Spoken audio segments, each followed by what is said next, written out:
السلام علیکم ورحمۃ اللہ وبرکاتہ۔ آج کا سبق ہم سورۃ البقرہ کی آیت نمبر 260 سے شروع کرتے ہیں۔ اعوذ باللہ من الشیطان الرجیم، بسم اللہ الرحمن الرحیم۔ وَإِذْ اور جب قال کہا ابراہیم علیہ السلام نے، ربی اے میرے رب، ارنی مجھے دکھا، کیفا کیوں کر، تحیی الموتى تو زندہ کرتا ہے مردہ کو، قالا تو کہا اللہ نے، اولم کیا نہیں، تؤمن یقین کیا، قالا تو کہا بلا کیوں نہیں، ولکن لیطمئن بلکہ تاکہ اطمینان ہو جائے، قلبی میرے دل کو، قالا تو کہا اللہ نے، فخذ پس پکڑ لے، اربعۃ چار، من الطیر پرندوں سے، فصرہن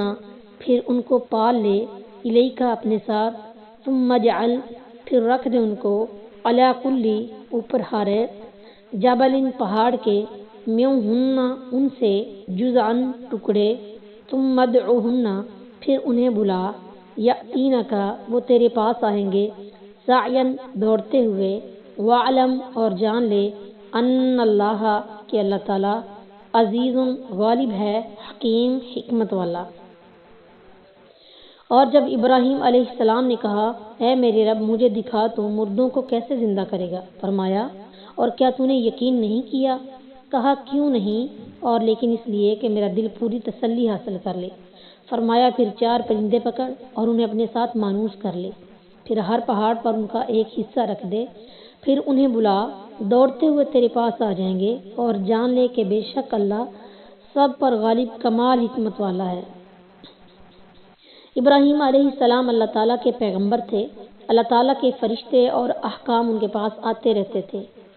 ان کو مردوں کے جی اٹھنے میں کوئی شک نہ تھا، مگر انہوں نے آنکھوں سے دیکھ لینا چاہا۔ انسانی عادت ہے کہ وہ علم کے بعد آنکھوں سے دیکھنا چاہتا ہے، چنانچہ ابراہیم علیہ السلام نے علم الیقین کے بعد عین الیقین کا مرتبہ حاصل کرنے کی خواہش کا اظہار کیا۔ فصرہن یسارا یسورو یا یسیرو اجوف وادی یا یائی سے ہے۔ اس لفظ کے معنی عموماً عملی ہنہ کیے گئے ہیں، یعنی ان کو ہلا لے۔ ابراہیم علیہ السلام کو ہلانے کو اس لیے فرمایا گیا تاکہ وہ زندہ ہونے کے بعد خوب پہچانے۔ فصرہن کے بعد الیک اپنی طرف سے بھی اس کی تائید ہوتی ہے، البتہ ذبح کر کے ان کے ٹکڑے پہاڑوں پر رکھنے میں کوئی شک نہیں۔ ان چار جانوروں کے تعین میں علماء تفسیر کا اختلاف ہے،